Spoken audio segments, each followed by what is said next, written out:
नमस्कार दोस्तों, मैं हूं जेडी। आपका स्वागत करता हूं अपनी यूट्यूब चैनल पे। आज हम बात करेंगे क्रेडिट कार्ड के बारे में। क्या होता है क्रेडिट कार्ड? क्या क्रेडिट कार्ड से फ़ायदे ही होते हैं या लॉस भी होता है? जी, दोनों ही चीज़ पॉसिबल है। क्रेडिट कार्ड होता क्या है, पहले हम ये जानते हैं। क्रेडिट कार्ड जैसे आप अपना बैंक में अकाउंट खुलवाते हैं, आपका किसी भी बैंक में अकाउंट हो तो आपको अकाउंट खुलवाने पे डेबिट कार्ड या एटीएम कार्ड मिलता है। सेम ऐसे ही क्रेडिट कार्ड होता है। डेबिट और एटीएम कार्ड से सिर्फ फ़र्क इतना होता है कि बैंक आपको वो इसलिए प्रोवाइड कराता है कि कभी आपको फ्यूचर में पैसे की ज़रूरत पड़े तो आपको ब्रांच ढूंढने की ज़रूरत ना पड़े। आप अपना ही पैसा किसी भी नियरेस्ट एटीएम मशीन पर जाके विड्रॉ कर सकते हैं, आपको पैसा मिल सकता है। या आपको शॉपिंग करनी है तो आप अपने ही बैंक का पैसा यूज़ कर सकते हैं एटीएम और डेबिट कार्ड से। वो एटीएम और डेबिट कार्ड मीन्स आप अपने ही बैंक का पैसा यूज़ कर सकते हैं। इसी तरीके से होता है क्रेडिट कार्ड। ये भी एक प्लास्टिक मनी है, इसको प्लास्टिक मनी लोन भी बोल सकते हैं। क्रेडिट कार्ड में बैंक एक लिमिट देता है, आपका अकाउंट बैंक में अकाउंट हो या ना हो। क्रेडिट कार्ड लेने के लिए आपकी अच्छी सैलरी होनी चाहिए, आपका सिबिल ठीक रहना चाहिए।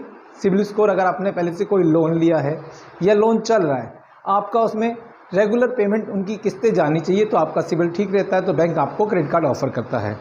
या बैंक में आपकी कोई एफडी है तो बैंक उसके ब्याह पे भी आपको क्रेडिट कार्ड ऑफ़र करता है, अच्छी सैलरी के ऊपर, एफडी के ऊपर। और अगर आप एक अच्छा बिजनेस चलाते हैं, आईटीआर भरते हैं, टैक्स भरते हैं, तो भी आपको बैंक क्रेडिट कार्ड देता है। क्रेडिट कार्ड मतलब होता है एक तरह का लोन जो आपके हमेशा पॉकेट में रहता है, कभी भी आप उसको यूज़ कर सकते हैं पैसों की ज़रूरत आने पर। दूसरा, क्रेडिट कार्ड के सबसे बड़ा बेनिफिट जो आज लोग उठा रहे हैं वो किस लिए? वो बेनिफिट है जब ऑनलाइन आप शॉपिंग करते हैं, अमेज़ॉन, फ्लिपकार्ट, किसी भी वेबसाइट पे या किसी स्टोर पे जाके आप शॉपिंग करते हैं। सपोज़ कीजिए आपने कोई एक टीवी किसी शॉप पे गए या शोरूम पे गए, आपने एक 50,000 या 1 लाख रुपए का टीवी देखा। अब आपकी सैलरी है 20,000 रुपये या 25,000 रुपये, आपके पास फंड नहीं है तो आप अपना क्रेडिट कार्ड की लिमिट आपकी 50,000 या 60,000 रुपये है, तो आप क्या कर सकते हैं, क्रेडिट कार्ड दे के स्वैप करा के वो टीवी अपने घर ला सकते हैं। बैंक उस 50,000 को आपके ऊपर एज ए क्रेडिट लगा देगा। अब आपने उसका एक 60 दिन का टाइम दे देता है बैंक, 650 to 60 डेज़ के अंदर आपने वो बैंक को पैसा वापस करना होता है। अगर आप देने में असमर्थ हैं तो आप एक काम कर सकते हैं। बेनिफिट नंबर 2 ये क्या है, आपने एक टीवी खरीदा 50,000 रुपये का, कार्ड से स्वैप कराया, आपकी तनख्वाह 20,000 रुपये, तो आप क्या करेंगे, उस क्रेडिट कार्ड के ऑप्शन में जाके या कस्टमर केयर में बात करके उसकी ईजी ईएमआई भी बनवा सकते हैं। देखिए, क्रेडिट कार्ड था, अगर आप एटीएम डेबिट कार्ड यूज़ करते तो आपको पूरा पैसा एक बार में देना पड़ता, तब आपको वो प्रोडक्ट मिलता। लेकिन क्रेडिट कार्ड था तो आपने वो पैसा ना होने के बावजूद भी पूरा 50,000 का टीवी बाय कर लिया या ऑनलाइन शॉपिंग से परचेज कर लिया। दूसरा, अब आपको 60 दिन में पैसा नहीं भी दे पा रहे तो आप एक काम करो, उसको क्रेडिट कार्ड से उसकी ईएमआई बनवा लो। ईएमआई में 2% 3% जो भी चार्जेस लगता है वो बैंक आपको कस्टमर केयर बता देता है, या दुकानदार या शॉपकीपर या ऑनलाइन साइट पे मेंशन होता है कि कितना % इसमें इंटरेस्ट लगेगा। अब आपको इकट्ठा 50,000 रुपये देने की जरूरत नहीं, आप ईएमआई के अकॉर्डिंग दे सकते हैं।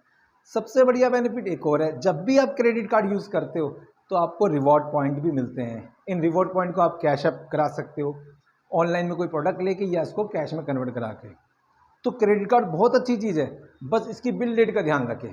कोई भी क्रेडिट कार्ड होता है वो हर कस्टमर को पहली चीज़ देता है 50 से 60 दिन, 50 to 60 डेज़ देता है कि आपने जो उससे पैसा लिया है आप उसको वापस कर देंगे, तो आपको चार्जेस नहीं देने पड़ेंगे। बहुत ही नॉमिनल चार्जेस होते हैं, 1%, आधा % या 2% कह सकते हैं, अगर आप 50 to 60 डेज़ में इसका पैसा वापस कर देते हैं। दूसरा, क्रेडिट कार्ड जब आप यूज़ करते हो तो आप जब बिल नहीं भर पाते, ध्यान से सुनिएगा, जब आप बिल नहीं भर पाते, आपको लगता है कि ये 50 से 60 दिन में मैं नहीं भर पाऊंगा, हो सकता है मुझे आगे जरूरत पड़े, और 20-25 हज़ार आपकी सैलरी वो पूरी इसमें चली जाएगी, तब भी 50,000 का भुगतान नहीं कर पा रहे, तो आप एक काम कर सकते हैं, उस क्रेडिट कार्ड की ईएमआई बनवाओ, टाइमली पेमेंट करो। इससे आपकी क्रेडिट लिमिट भी बढ़ेगी, आपका सिविल स्कोर भी सही रहेगा, और क्रेडिट कार्ड के आप बेनिफिट बढ़ा सकते हैं।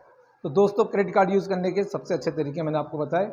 ऑनलाइन यूज़ कर लो या ऑफलाइन यूज़ कर लो, आपने टाइम से पेमेंट भरना है ताकि आपका सिविल बना रहे। सिविल सही रहेगा तो आपकी क्रेडिट हिस्ट्री सही रहेगी, तो आपको बैंक अच्छे लोन, अच्छी चीज़ें ऑफर करेगा, वो भी कम से कम रेट ऑफ इंटरेस्ट पे। तो क्रेडिट कार्ड अगर आप यूज़ कर भी रहे हैं तो सोच समझ के यूज़ कीजिए, जहाँ ज़रूरत है वहाँ यूज़ कीजिए। नहीं ज़रूरत है तो उसको मत यूज़ कीजिए। नहीं अफोर्ड कर सकते मत यूज़ कीजिए। क्रेडिट कार्ड में ईयरली चार्जेस भी होते हैं।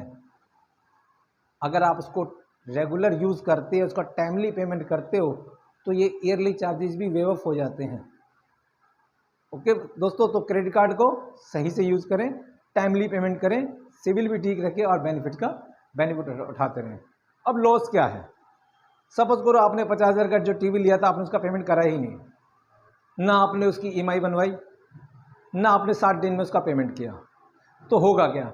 जैसे ही आपकी बिल डेट आएगी और पेमेंट नहीं हो पाया, तुरंत बैंक रिपोर्ट करता है सिविल को और सिविल आपका डाउन चले जाता है और आप पे लेट फीस, ओवरड्यू चार्जेस, पता नहीं कितनी तरह के चार्जेस लगते हैं। और एक बात बता दूं आपको, ये जो चार्जेस होते हैं ये साधारण चार्जेस से कहीं गुना ज़्यादा होते हैं और ये आपकी क्रेडिट हिस्ट्री ख़राब कर सकते हैं। इस चीज़ से बचने के लिए आपको कोई बैंक लोन नहीं देगा, आपको कोई चीज़ ऑफर नहीं की जाएगी, तो संभाल के क्रेडिट कार्ड यूज़ कीजिए। ये आपके लिए बेनिफिट भी है और लॉस भी है। अब ये आपके हाथ में, आप बेनिफिट लेना चाहते हैं या लॉस कराना चाहते हैं। Thank you.